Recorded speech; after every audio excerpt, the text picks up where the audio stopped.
This is the New Wave CNC Shark HD520. Right. And it runs off of Windows or Mac. And there's a bunch of software that comes bundled with it. Okay. Including this one that I'm running it off of now, which is the Ready to Control by Next Wave. So you can either run it from that, or you don't want to connect it to the computer, you can take files to the USB and control it by the pendant. The pendant comes with it. It's part of this stuff. At least in the bundle that I bought, all this came with it. And you built this plexiglass cage. Yeah, the cage I bought separately and built separately. How long's the deck? 63 length, and I want to say 26 width, and I think the working capacity is like 50 by 25. Big enough for a guitar. Absolutely. That is the box controller that comes with it. Everything basically gets connected to that. All the wires that you see up here that are routed down through the board, down through the end there, they all get controlled to connected to the control box. Okay. There's an emergency shut-off switch there. What are you making here? This is just they call it, it's a V-carve bit, so it's just doing writing.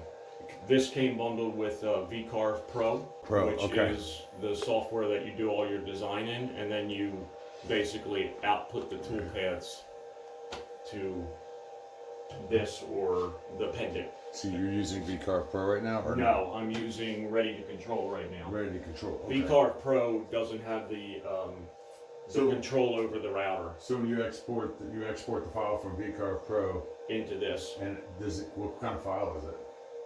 It's proprietary. So it's Ready to Control file? Yeah. Oh, really? Ready to Control, or it's ready for the pendant. The pendant and Ready Control both recognize the files. It's .tap file. V-carve Pro. Okay. Yeah. I guess it's an industry standard, but I don't know enough about the industry. Dot what? Tap. .tap file. Okay. Yes. Every time you start up the machine, you have to zero out the X and Y where you want to start. I got it all.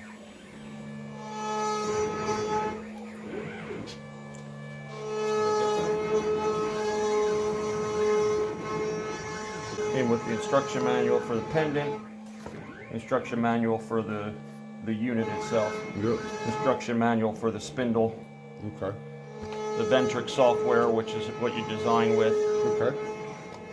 And I bought these extra on Amazon because I blew a fuse when I first tried to do it, and you'll blow a fuse if you screw something up like I did. Flash drive? Flash drive's just for transferring the stuff to there if I need to. Okay. So, and then it gave me a manual for Ready to Control, which is the software that we're using there. Gotcha. 40% through the program right now. Wow. At 4-minute mark.